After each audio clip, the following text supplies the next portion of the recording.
저는 그날 제 짐이 현관 밖으로 던져지는 소리를 들었습니다. 아니, 정확히 말하면 제 인생이 바닥에 처박히는 소리였는지도 모르겠습니다. 이제 그만 나가라. 시어머니의 그 한마디는 너무 차갑고 또렷해서 잠시 제가 잘못 들은 줄 알았습니다. 거실 한가운데엔 제가 처음 보는 젊은 여자가 앉아 있었습니다. 화장기 없는 얼굴로 배를 감싸 쥔 채 울먹이고 있었고 제 남편은 그 옆에 앉아 바닥만 보고 있었습니다. 그 순간 이상했습니다. 저 여자가 울고 있는데 왜 저는 숨이 막히는 걸까? 왜 저 둘 사이에 낀 사람처럼 제가 낯설어진 걸까? 무슨 일이에요, 어머니? 제가 그렇게 물었을 때도 시어머니는 제 눈을 피하지 않았습니다. 오히려 기다렸다는 듯 콧방귀를 뀌더군요. 무슨 일이긴. 내 남편 아이 가졌대잖니. 제 귀가 순간 멍해졌습니다. 세상이 조용해지는 기분이 들었습니다. 저는 남편을 봤습니다. 단 한 번이라도 아니라고 해주길 바랐습니다. 실수라고 오해라고 무릎이라도 꿇고 빌어주길 바랐습니다. 그런데 남편은 끝내 고개를 들지 않았습니다. 그 여자는 작게 흐느꼈습니다. 저도 이럴 생각은 없었어요. 그 말을 듣는 순간 제 안에서 뭔가 툭 끊어졌습니다. 이럴 생각이 없었다고요? 그럼 저는요? 제 결혼은요? 제가 이 집에서 12년 동안 차린 밥상은요? 명절마다 밤새 만든 저는요? 시어머니 병원 모실 때 허리 아픈데도 업어드리다시피 했던 저는요? 그런데 더 믿을 수 없는 건 그 다음 말이었습니다. 아들이 대를 이을 아이가 생겼는데 넌 이제 필요 없다. 시어머니는 그렇게 말하며 제 방으로 들어가더니 제 옷이 든 가방을 끌고 나왔습니다. 화장대 서랍도 제가 아끼던 코트도 친정엄마가 사준 목도리도 그대로 쑤셔 넣은 채 현관 밖으로 던졌습니다. 저는 얼어붙은 사람처럼 그 모습을 보고만 있었습니다. 어머니 지금 뭐 하시는 거예요? 못 알아듣겠니? 이 집에서 나가라고. 제가 뭘 그렇게 잘못했는데요? 그러자 시어머니는 비웃듯 말했습니다. 잘못? 애 하나 못 낳은 게 제일 큰 잘못이지. 내 아들 대를 끊을 셈이었니? 그 말에 가슴이 꿰뚫리는 것 같았습니다. 아이 문제는 제 탓만이 아니었습니다. 병원 검사에서도 특별한 원인은 없다고 했습니다. 남편도 괜찮다 했고 저는 그 말을 믿고 함께 견뎌왔습니다. 그런데 이제 와서 모든 책임이 제 탓이라고요? 속으로 생각했습니다. 아, 이 사람들은 처음부터 날 가족으로 생각한 적이 없었구나. 밖에는 비가 오고 있었습니다. 현관문이 열릴 때마다 젖은 공기가 밀려 들어왔고 제 발끝이 차갑게 식어갔습니다. 저는 마지막으로 남편을 봤습니다. 당신도 같은 생각이야? 그는 한참 만에 입을 열었습니다. 미안해. 미안하다는 말이 그렇게 잔인할 줄 저는 그날 처음 알았습니다. 미안하면 끝인가요? 12년이 미안하다는 두 글자로 끝나는 건가요? 저는 비를 맞으며 캐리어 손잡이를 잡았습니다. 손에 힘이 들어가지 않아 몇 번이나 놓칠 뻔했습니다. 그런데도 시어머니는 문 앞에 서서 이렇게 말했습니다. 이혼 서류는 보내마. 괜히 버티지 마라. 쾅. 문이 닫히는 소리와 함께 저는 그 집 밖 사람이 되었습니다. 빗물이 얼굴을 타고 흘렀지만 그게 눈물인지 빗물인지 분간도 되지 않았습니다. 그날 저는 깨달았습니다. 사람은 사랑이 아니라 필요가 없어졌다고 판단되는 순간 버려진다는 걸요. 그리고 저는 그때는 몰랐습니다. 그 집에서 저를 버린 그날이 오히려 그 집안이 무너지기 시작한 첫날이었다는 걸. 친정집 앞에 도착했을 때는 밤이 깊어 있었습니다. 초인종을 누르기까지 10분이 넘게 걸렸습니다. 문이 열리면 엄마가 놀랄 테고 아버지는 아무 말 없이 저를 보실 테고 저는 결국 울어버리게 뻔했기 때문입니다. 그런데 이상하게도 그 문 앞에서 저는 자꾸만 다시 시댁 현관문 앞에 서 있는 기분이 들었습니다. 버려진 짐처럼 돌아갈 데 없는 사람처럼요. 문을 연 건 엄마였습니다. 엄마는 제 얼굴을 보자마자 말이 없어졌습니다. 부은 눈, 젖은 머리카락, 덜 다친 캐리어. 설명하지 않아도 다 보였겠지요. 얘야 무슨 일이야. 그 말에 저는 괜찮다고 하려 했습니다. 정말 괜찮다고 그냥 잠깐 다툰 거라고. 그런데 입이 열리는 순간 목 안에서 울음이 먼저 올라왔습니다. 결국 한마디도 못하고 고개만 숙였습니다. 아버지는 거실 안쪽에서 나오셨습니다. 늘 조용하고 단정한 분이셨습니다. 소리 한번 크게 내지 않으셨고 제가 결혼할 때도 내가 행복하면 됐다 그 말만 하셨던 분입니다. 그런 아버지가 제 캐리어를 보더니 직접 손잡이를 잡아 안으로 들이셨습니다. 아무도 당장 묻지 않았습니다. 엄마는 따뜻한 물을 가져다 주었고 아버지는 제가 소파에 앉을 때까지 기다렸습니다. 그 침묵이 저는 더 아팠습니다. 차라리 누가 따져 물었으면 좋겠는데 두 분 다 제 입에서 말이 나올 때까지 참아주고 계셨으니까요. 한참 뒤 아버지가 입을 여셨습니다. 하나만 묻자. 저는 고개를 들었습니다. 아버지의 목소리는 낮았지만 단단했습니다. 내가 스스로 나온 거냐 쫓겨난 거냐. 그 한마디에 저는 무너졌습니다. 끝까지 숨기려던 체면도 괜찮은 척하던 마지막 자존심도 다 무너졌습니다. 저는 두 손으로 얼굴을 감싸 쥐고 엉엉 울었습니다. 숨이 넘어갈 듯 울면서 오늘 있었던 일을 처음부터 끝까지 다 말했습니다. 남편의 외도 임신했다는 여자, 제 짐을 던진 시어머니, 그리고 필요 없다는 말까지. 엄마는 옆에서 같이 울었습니다. 세상에 세상에. 하지만 아버지는 울지 않으셨습니다. 대신 점점 표정이 사라졌습니다. 저는 그 얼굴이 더 무서웠습니다.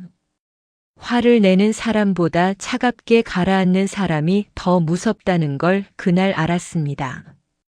그래서 넌 어떻게 할 생각이냐? 아버지가 물으셨습니다. 저는 한참 동안 대답하지 못했습니다. 이혼을 해야 하는 건 알았습니다. 저 집으로 돌아갈 수 없다는 것도 압니다. 그런데 이상하게도 제 입에서는 분노보다 수치심이 먼저 나왔습니다. 제가 그렇게까지 하찮은 사람이었나 봐요. 그 말이 나오자 제 심장이 찢어지는 것 같았습니다. 제가 정말 묻고 싶었던 건 그거였습니다. 왜 나였을까? 왜 나만 이렇게 쉽게 버려졌을까? 그때 아버지가 처음으로 제 어깨에 손을 얹으셨습니다. 아니다. 짧은 두 글자였지만 저는 그 말에서 이상한 힘을 느꼈습니다. 하찮은 건 내가 아니라 사람을 그렇게 다루는 그 집안이다. 저는 눈물을 훔치며 아버지를 봤습니다. 아버지는 잠시 침묵하더니 천천히 말씀하셨습니다.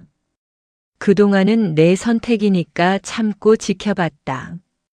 하지만 이제는 아니다. 저는 그 말의 뜻을 정확히 알지 못했습니다. 그저 아버지가 처음으로, 정말 처음으로 제 결혼에 개입하겠다는 뜻이라는 것만 느껴졌습니다.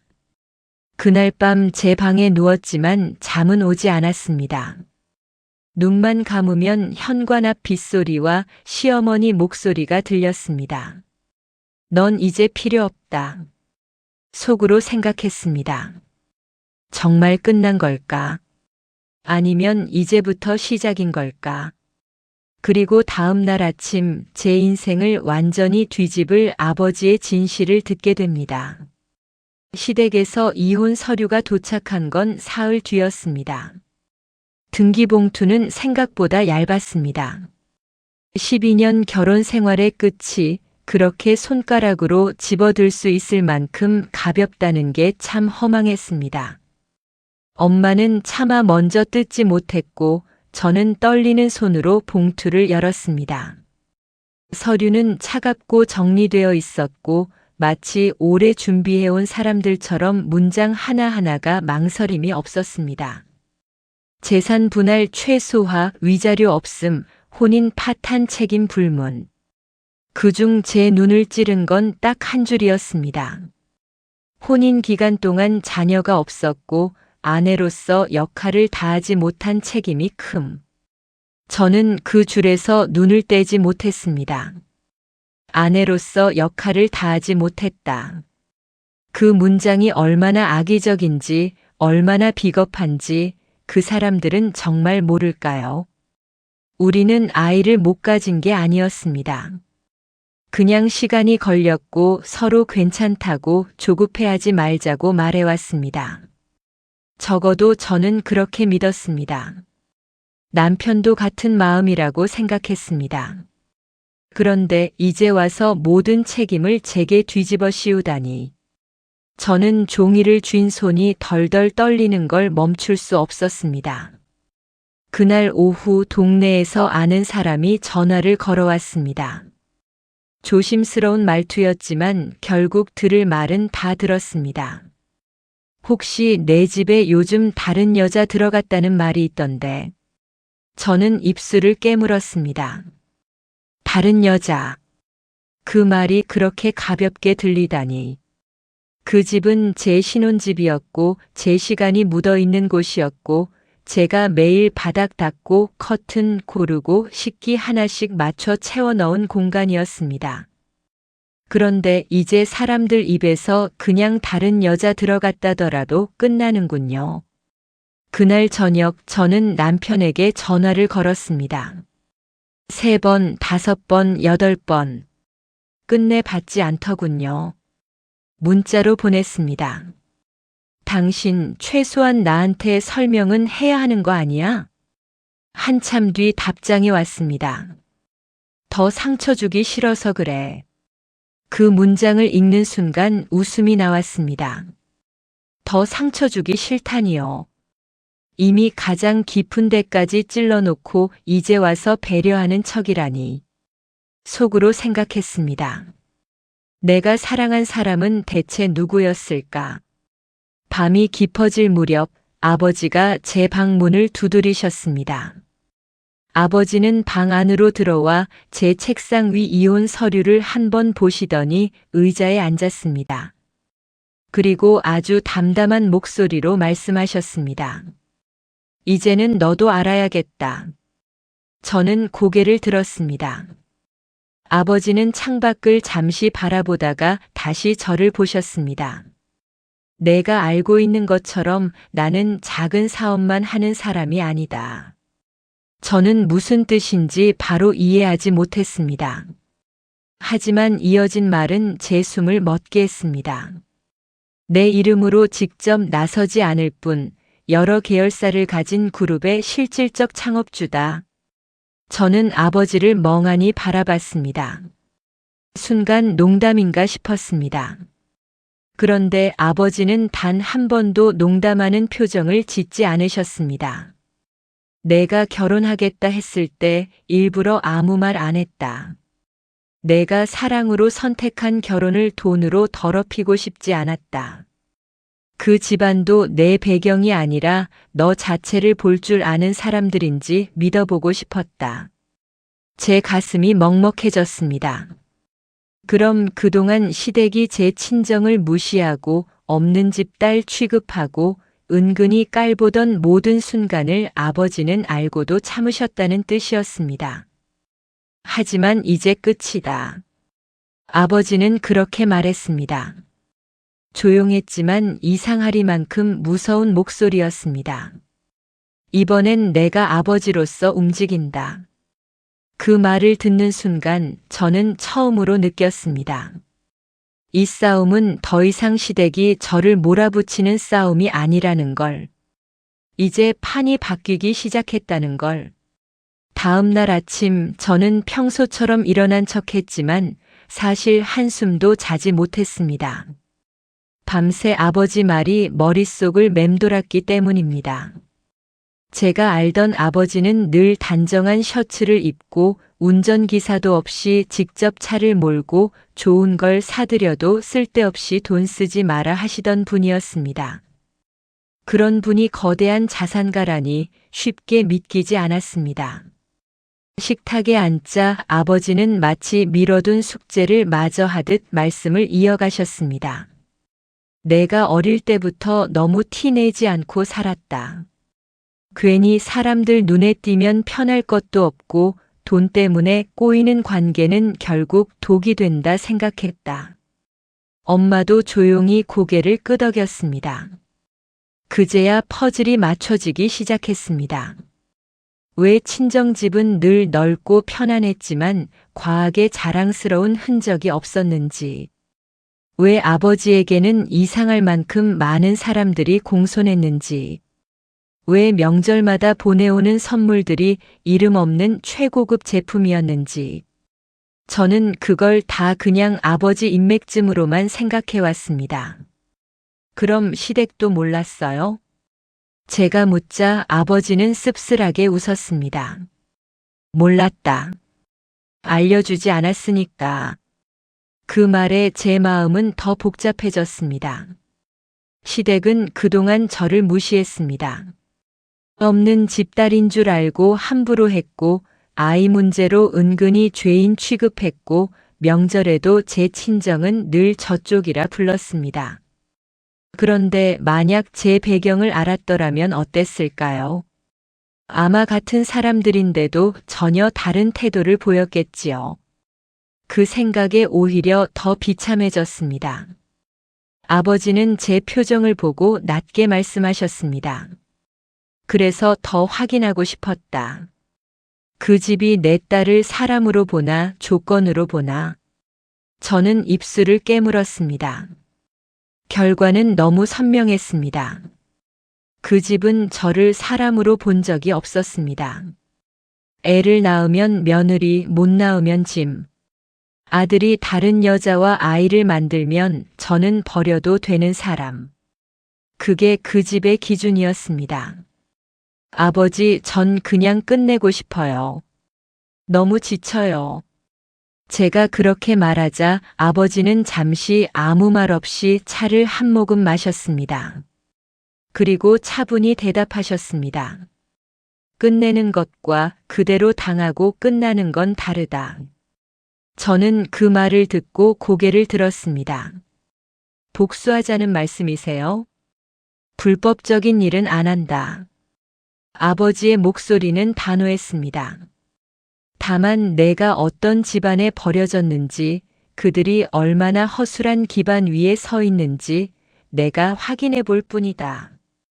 그날 오후 아버지는 몇 통의 전화를 걸었습니다.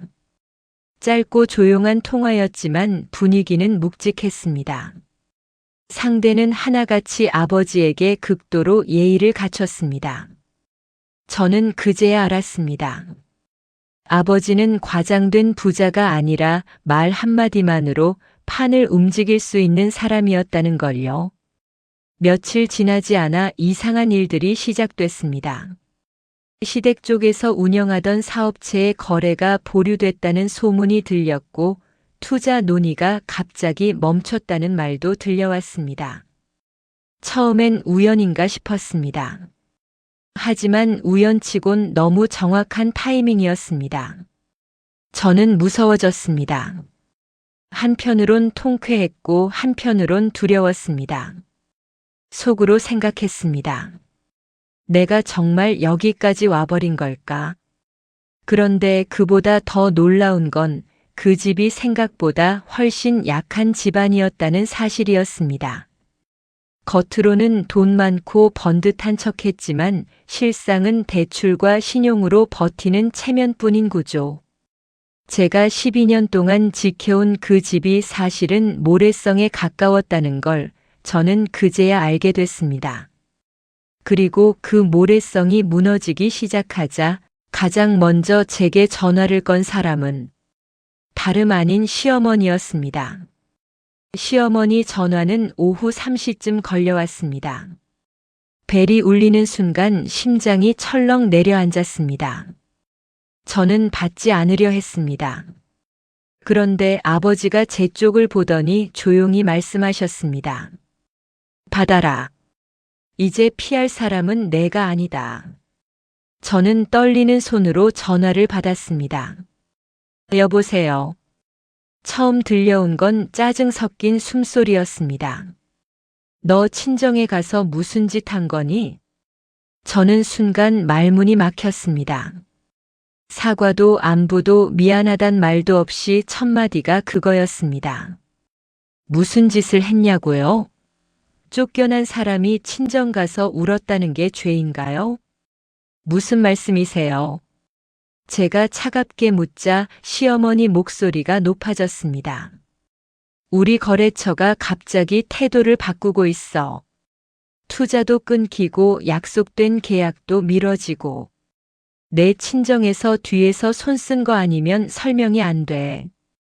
저는 잠시 눈을 감았습니다. 이 사람은 끝까지 자기들이 뭘 잘못했는지 생각하지 않는구나.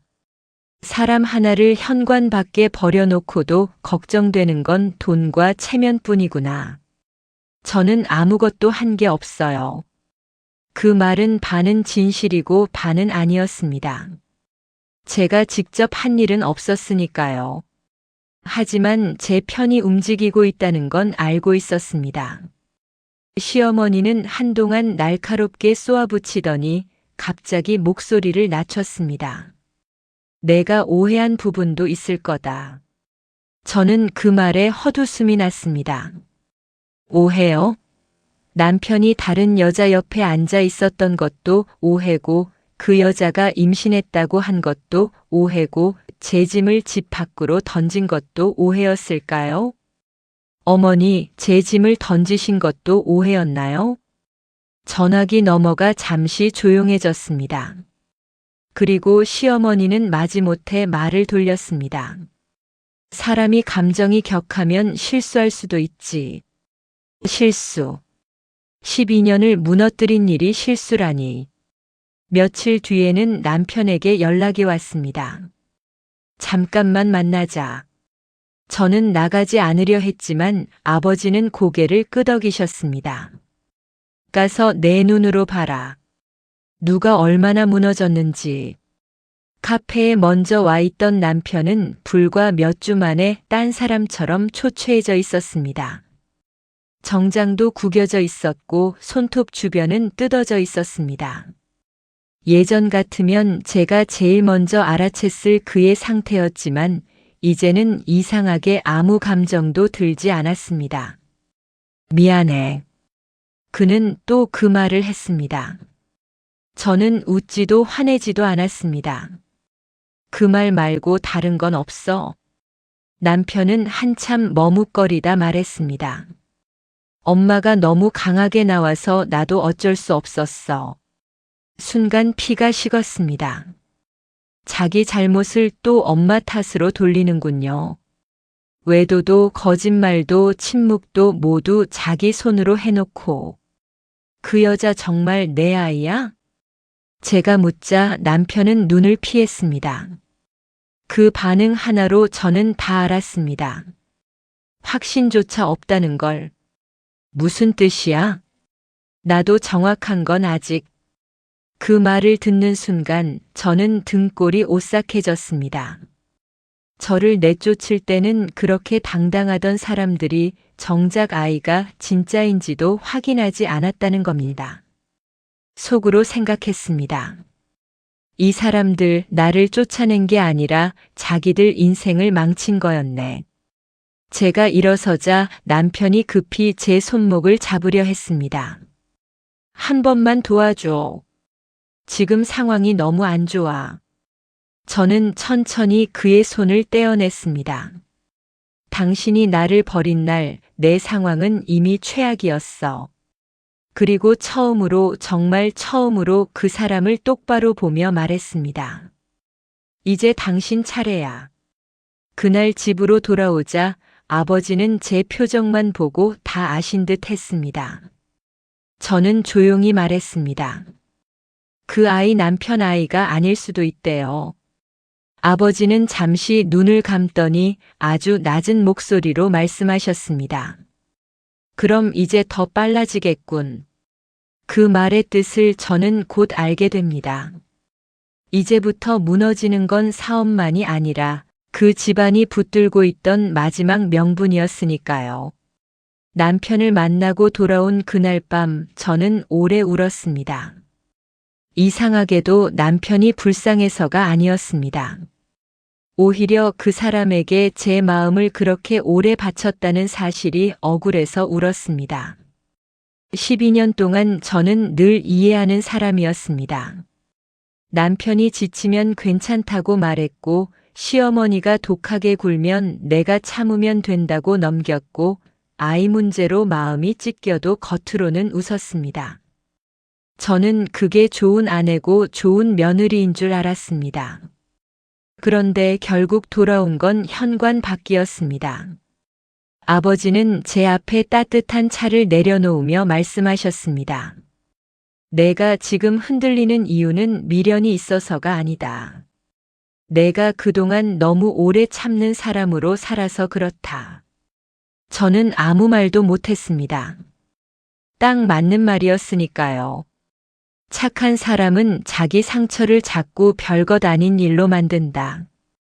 그래야 버틸 수 있으니까. 하지만 내가 당한 건 별일이 아니다가 아니다. 명백한 배신이고 모욕이다. 저는 컵을 쥔 채 손끝만 바라봤습니다. 아버지 목소리는 여전히 낮았지만 그날따라 유난히 제 가슴 깊이 박혔습니다. 복수는 화풀이가 아니다. 다시는 내가 그런 취급을 당하지 않게 만드는 일이다. 그 말에 저는 처음으로 정신이 들었습니다. 제가 계속 울고만 있었던 이유는 아직도 제가 피해자 자리에서 못 벗어났기 때문이었습니다. 버려진 사람처럼, 선택받지 못한 사람처럼 제가 작아진 상태 그대로 머물러 있었던 거죠. 하지만 진짜 문제는 제가 아니었습니다. 거짓말과 탐욕으로 사람을 내치고 그 위에 새로운 인생을 세우려 한 그 사람들이 문제였습니다. 그 무렵 시어머니는 저에게 두 번째 전화를 걸어왔습니다. 이번에는 목소리가 훨씬 낮았습니다. 우리 잠깐 볼 수 있겠니? 왜요? 오해도 풀고 내 생각도 듣고 싶어서. 저는 비웃음이 나왔지만 꾹 참았습니다. 제 생각이 궁금해서가 아니라 자기들 상황이 급하니까요. 거래는 이미 여러 군데서 멈췄고 대출 연장도 쉽지 않다는 이야기가 들려왔습니다. 체면으로 버티던 집안이니 이 정도만 흔들려도 속은 타들어갈 겁니다. 며칠 후 들려온 소식은 더 처참했습니다. 상간녀가 집에서 난동을 부렸다는 겁니다. 자기가 들어온 뒤로 집안이 왜 이렇게 엉망이냐, 약속한 삶이 이게 아니지 않느냐며 소리를 질렀다고 했습니다. 남편과도 크게 다퉜고 시어머니와도 얼굴을 붉혔다고 했습니다. 저는 그 얘기를 듣고 한참 말이 없었습니다. 불과 몇 주 전까지만 해도 그 여자는 제자리에 앉아 있었고 시어머니는 그 아이가 집안대를 이을 귀한 손주라고 떠받들었습니다. 그런데 판이 기울자마자 서로를 탓하기 시작한 겁니다. 속으로 생각했습니다. 결국 저 집은 가족이 아니라 이해관계였구나. 그날 저녁 저는 처음으로 거울 속 제 얼굴을 오래 봤습니다. 많이 상해 눈 밑은 검었고 입가엔 힘이 없었습니다.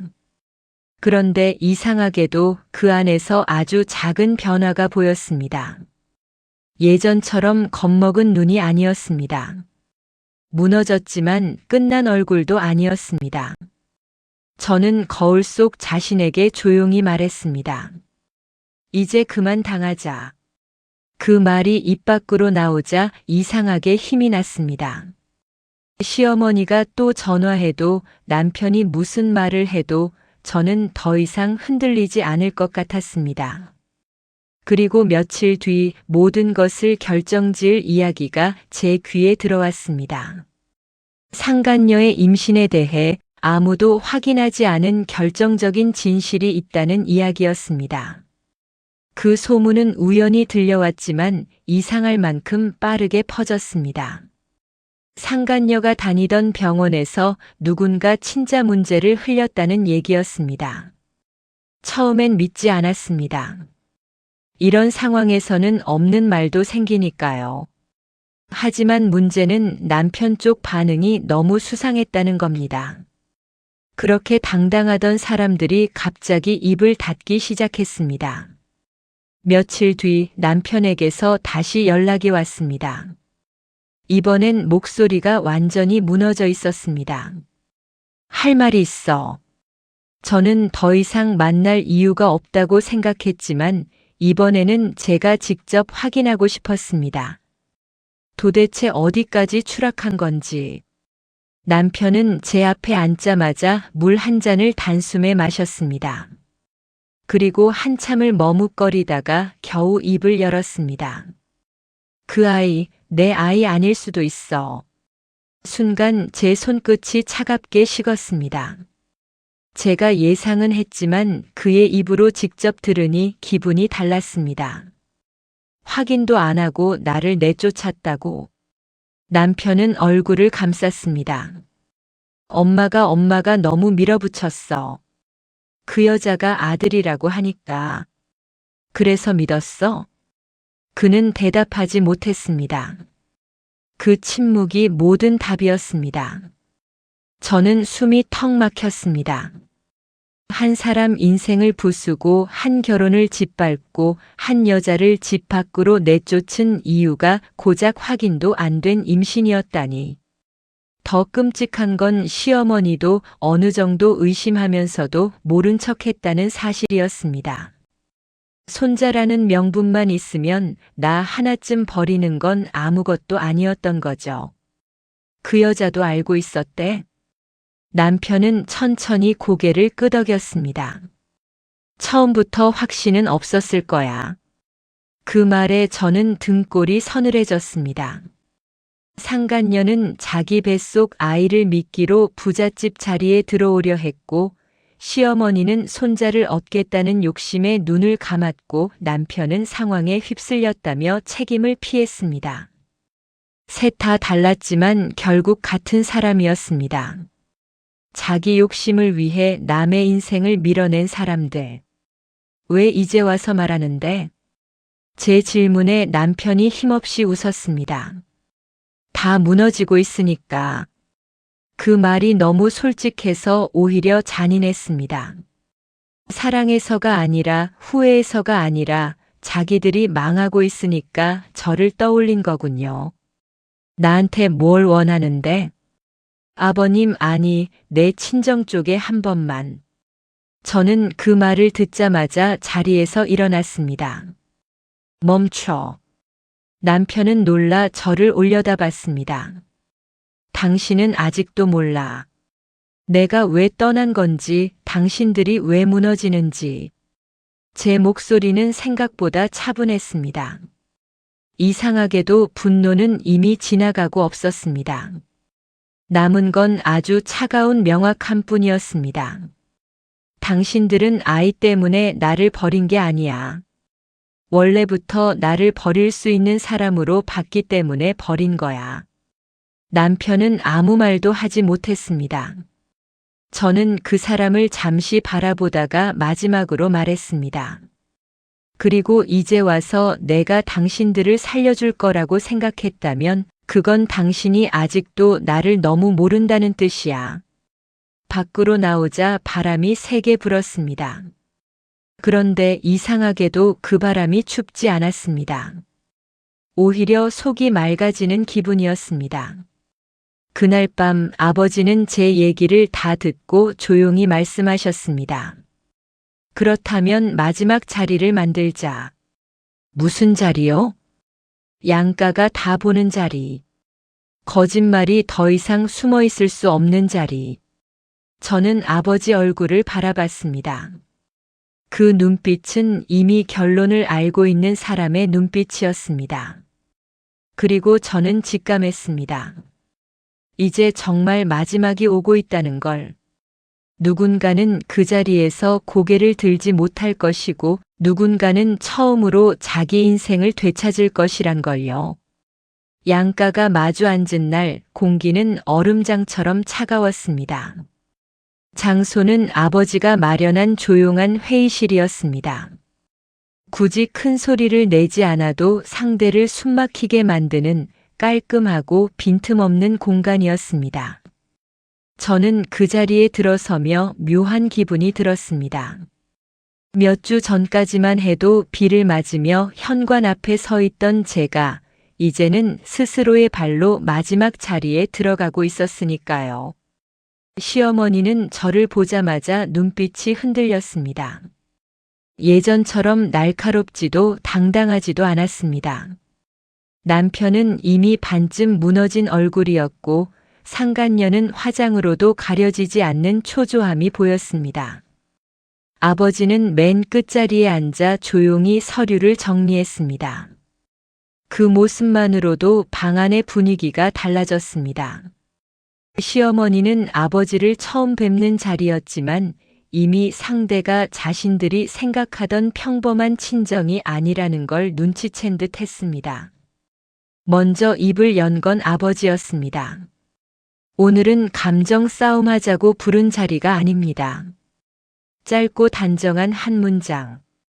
그런데 그 한마디에 모두 입을 다물었습니다. 내 딸에게 가한 모욕, 혼인 파탄의 과정, 그리고 임신을 둘러싼 사실관계를 분명히 하려고 합니다. 상간녀의 얼굴이 창백해졌습니다. 남편은 의자 끝을 꽉 잡고 있었고 시어머니는 애써 고개를 세우고 있었습니다. 그 자리에서 하나씩 드러난 사실은 참담했습니다.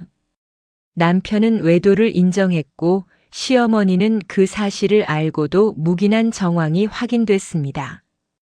상간녀는 아이를 핑계로 결혼 자리를 차지하려 했고 결정적으로 친자 문제는 처음부터 불확실했습니다. 그럼에도 불구하고 그들은 저를 내쫓고 이혼을 밀어붙였습니다. 저는 그걸 들으며 놀랍도록 차분했습니다. 예전 같으면 울었을 겁니다. 소리쳤을지도 모릅니다. 하지만 그날의 저는 달랐습니다. 이미 가장 아픈 밤을 지나왔으니까요. 아버지는 서류를 내려놓고 시어머니를 바라봤습니다. 당신들은 내 딸을 버린 게 아닙니다. 시어머니 눈동자가 흔들렸습니다. 당신들 스스로 무너질 선택을 한 겁니다. 그 말은 조용했지만 너무 정확해서 방 안 누구도 끼어들지 못했습니다. 저는 그제야 입을 열었습니다. 제 목소리가 떨릴 줄 알았는데 아니었습니다. 어머니, 전 그 집에서 12년을 살았습니다. 참 많이 참았고 많이 맞췄고 많이 노력했습니다. 가족이 되고 싶어서요. 시어머니는 저를 똑바로 보지 못했습니다. 그런데 어머니는 저를 가족이 아니라 조건으로 보셨어요. 아이를 낳으면 며느리 아니면 짐. 아들이 다른 여자와 아이를 가졌다 하니 저는 버려도 되는 사람. 제 말이 이어질수록 상간녀의 입술이 파르르 떨렸습니다. 남편은 끝내 고개를 들지 못했습니다. 그날 현관 앞에서 제가 버려진 줄 아셨어요? 아니에요. 그날 버려진 건 제가 아니라 인간에 대한 최소한의 예의였어요. 방 안이 완전히 조용해졌습니다. 그리고 그 정적 속에서 시어머니가 처음으로 낮은 목소리로 말했습니다. 미안하다. 저는 그 말을 듣고도 아무 감흥이 없었습니다. 늦은 사과는 상처를 지울 수 없으니까요. 아버지가 마지막으로 정리하듯 말했습니다. 내 딸은 당신들 집에서 버린 사람이 아니라 당신들이 평생 감당할 자격이 없던 사람이었습니다. 그 말에 저는 천천히 숨을 내쉬었습니다. 이상하게도 가슴이 가벼워졌습니다. 사돈댁이 무너지는 걸 보며 통쾌하기보다 이제 정말 끝났다는 안도감이 먼저 왔습니다. 회의실 문을 나서기 전 저는 뒤돌아 시어머니를 한 번 봤습니다. 그 눈빛엔 더 이상 분노도 원망도 없었습니다. 그냥 아주 멀리 지나온 사람을 보듯 담담했습니다. 그리고 속으로 조용히 말했습니다. 이제 저는 더 이상 버려진 며느리가 아닙니다. 제 인생의 주인입니다. 그날 저는 울지 않았습니다. 현관 밖으로 쫓겨나던 날과 달리 이번에는 제 발로 똑바로 걸어 나왔습니다. 무너진 건 사돈댁 체면이었고 되찾은 건 제 인생이었습니다.